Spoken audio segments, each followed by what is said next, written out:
The Word of God is alive and powerful, sharper than any two-edged sword, piercing even to the dividing asunder of the soul and spirit, and of the joints and the marrow, and is a critic of the thoughts and intents of the heart. All Scripture is God-breathed, and is profitable for doctrine, for reproof, for correction, for instruction in righteousness, that the man of God might be mature, thoroughly furnished unto all good works.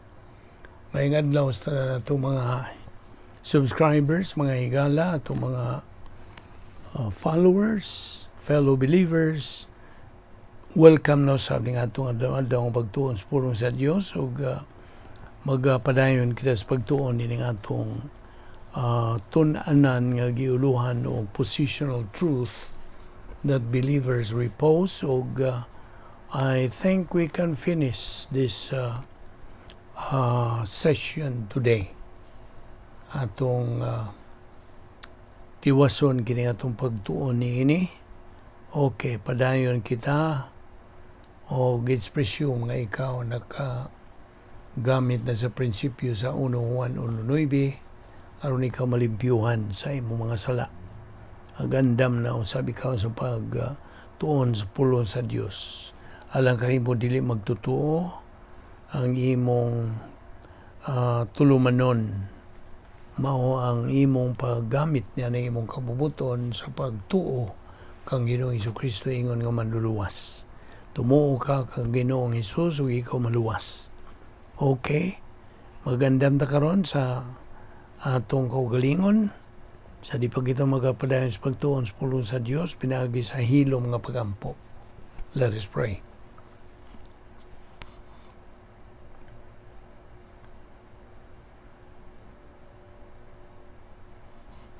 Balaan na mga Diyos, nagpasalamat kami kanimo ning lain sa mga adlaw. Ubani kami karon sa among pagpadayon sa pagtuon sa imong mga pulong, pinagis pagtudlo ka na mas balang Espiritu Santo kining tanan. Among gipasalamatan sa ngalan ni Ginoong Hesukristo. Amen. Okay. Decisions are important sa atong kinabuhi. Basta, bililon ang atong paghimong mga desisyon. But only good decisions made inside the area of strength dito sa dapit nga may gahom sa Dios mao'y magahatag kanato og maayo and favorable things. Every time we make decisions, kinahanglan nga atong himuon kana sulod dito sa area of strength. Dili dito sa area of weakness. Kung sayod ka na unsa ning area of weakness, kadtong dapit nga may gahom ni Satanas, the cosmic dynaspheres. Apan ang area of strength, iya ka ng dapit sa Dios. So kung muhimo tag desisyon, kinahanglan tuwa ta sa sulod niining maong dapit nga may gahom sa Dios. Only in the area of strength, we believers can make good decisions. Sabot? I hope masilsel ka na nimo. Kada higayon nga muhimo tag desisyon, kinahanglan susihon tong kaugalingon. Niya ba ko sa sulod sa dapit nga may gahom sa Dios, na sa protocol nga plano sa Dios, o tuwa sa gawas. Now once we make the wrong decisions, Roba, options are then closed. Sabta gina. Sirado na.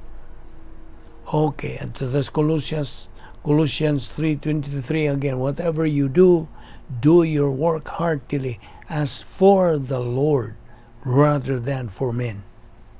Verse 24, knowing that from the Lord you will receive the reward of the inheritance. It is the Lord Christ whom you serve. Verse 25, for he who does wrong will receive the consequences of the wrong which he has done, and that without partiality. Hinumdumi ang prinsipyo, ang tao produkto ra sa iyang kaugalingong desisyon. Unsay imong gipugas, mao po kanay imong anihon. That is under the law of volitional responsibility. Naibaw ka ba? Nasuod na. Ubos sa balaod sa tulubagon sa kabubuton. So, gani bersikulo nag-ingon nga, if you sow the wind, you are going to reap the whirlwind. Na kung bahin sa kaluwasan, ang isyo dili na sala, it is Christ. Ay dakong pangutana, what do you think of Christ? Do you believe Him and the saving work He has done at the cross? That is the real issue in salvation. Now Colossians 3:24 again, it is the Lord whom we serve. He rewards those who deserve as their inheritance. That is following the law of volitional responsibility. Unsa katutoy definition sa Christian way of life? Balik na pod. It is the supernatural way of life, and as such, it requires a supernatural way of execution. Kinahanglan hinumduman nato usab. Atong hinumduman pag-usab nga niining kalibutan na doon na lay duha ka klaseng mga tao, dili bayo ug laki, believers and unbelievers. Mao na duha ka klaseng mga tao. There are also two kinds of believers, losers and winners. Just as there are two kinds also of unbelievers, legalistic, religious, ascetic, fanatic. Ang ikaduha, lascivious, obnoxious, criminals, bad people. Namuna. Now Colossians 3:25 again, that's what is called law of volitional responsibility. Kaya binimo, we have to seek those we cannot see because they are eternal, not those we see because they are temporal. So, just like I always say, it's a matter of faith. It's a matter of choice.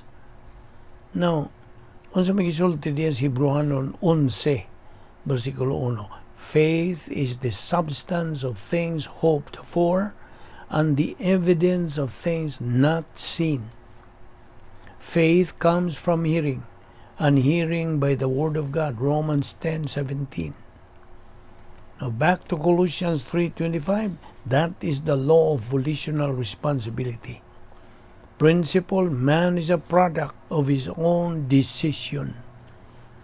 Now, ni ay itawag na to og self-caused misery. Okay?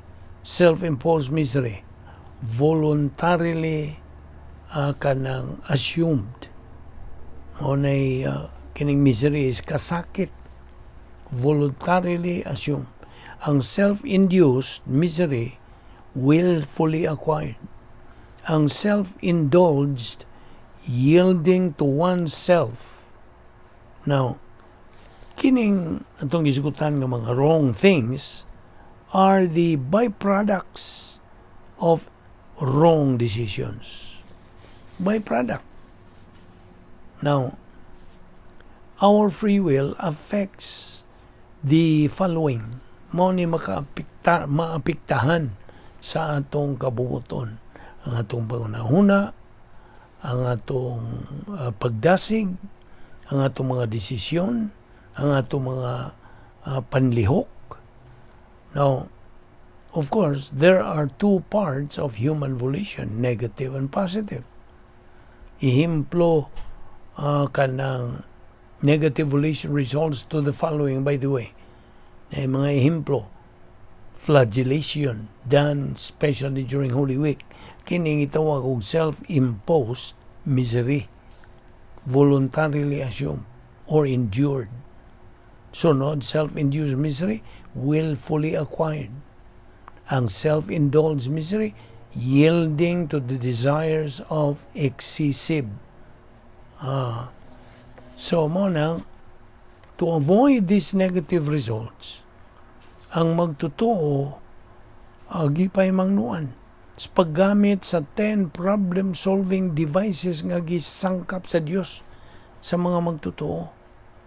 Kaya binimo, ang pulong sa Diyos should not only be inside the church.